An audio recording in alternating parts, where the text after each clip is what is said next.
লক্ষ্মী পুজোর গল্প। গল্পটি যদি তোমাদের ভালো লাগে তাহলে আমার চ্যানেলটি লাইক, শেয়ার ও সাবস্ক্রাইব করো। এক রাজা ছিলেন খুব দয়ালু। তার রাজ্যের বাজারে অনেক জিনিসের বেচা কেনা হতো। কারুর কোনো জিনিস বিক্রি না হলে রাজা তা কিনে নিতেন। একদিন সেই বাজারে একটি বিদেশি বণিকের তৈরি একটি লোহার দেবী মূর্তি বিক্রি হচ্ছিল না। রাজা সেই মূর্তি কিনে নিয়ে রেখে দিলেন ঠাকুর ঘরে। সেদিন রাত্রে রাজপুরীর বাইরে একটি মেয়ের কান্না শুনে রাজা গিয়ে তাকে জিজ্ঞাসা করলেন, তুমি কাঁদছো কেন? মেয়েটি জবাব দিল, আমি রাজলক্ষ্মী। অনেক দিন এ রাজ্যে ছিলাম, আজ চলে যেতে হবে বলে কাঁদছি। রাজা জিজ্ঞাসা করলেন, কেন? রাজলক্ষ্মী বললেন, তুমি অলক্ষ্মী কিনে ঘরে রেখেছো, তাই আমাকে চলে যেতে হচ্ছে। তবে যাওয়ার আগে তোমাকে বর দিয়ে যাচ্ছি, তুমি কীট পতঙ্গ ও পশু পাখির ভাষা বুঝতে পারবে। শুধু রাজলক্ষ্মী নয়, ভাগ্যলক্ষ্মী, কুললক্ষ্মী ও বিদায় নিলেন একে একে। রাজার অবস্থা দিন দিন খারাপ হতে লাগলো। ভাতের থালায় এক ফোঁটা ঘি পর্যন্ত পড়ে না।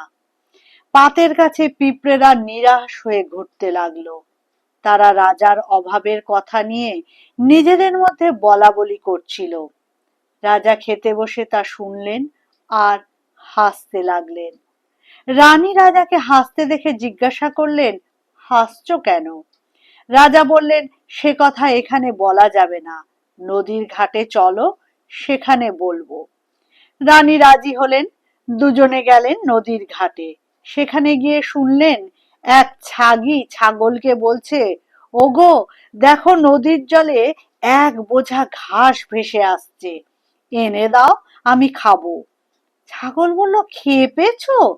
ওখানে অগাধ জল, ঘাস আনতে গিয়ে আমি ডুবে মরি আর কি। আমি কি রাজার মতো বোকা? সে কথা শুনে রাজার মনে খুব দুঃখ হলো। তিনি বেড়াতে যাওয়ার ছলে রানীকে এক জঙ্গলে ফেলে রেখে চলে এলেন। অচেনা জায়গা। রানী কেঁদে কেঁদে ঘুরে বেড়াতে লাগলেন। ঘুরতে ঘুরতে এক জায়গায় দেখলেন মেয়েরা পিটুলি দিয়ে লক্ষ্মী মূর্তি গড়ে নৈবেদ্য সাজিয়ে পুজো করছে। রানী জিজ্ঞাসা করলেন, তোমরা কি পুজো করছো? মেয়েরা বলল, এ হচ্ছে কোজাগরী লক্ষ্মী পুজো। এই পুজো করে দেবীর কাছে যা মানত করা যায় তাই পাওয়া যায়। রানীর মন আশায় ভরে উঠল। মেয়েদের কাছ থেকে সব জেনে নিয়ে পিটুলি দিয়ে মূর্তি গড়ে ভক্তি ভরে লক্ষ্মী পূজা করলেন। তার ফলে রাজবাড়ি থেকে অলক্ষ্মী দূর হয়ে গেল।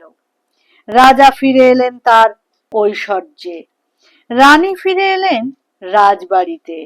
রাজলক্ষ্মী, কুললক্ষ্মী, ভাগ্যলক্ষ্মী সবাই অধিষ্ঠিত হলেন রাজপ্রাসাদে। তারপর থেকে ঘরে ঘরে কোজাগরী লক্ষ্মী পূজার প্রচলন হতে লাগলো।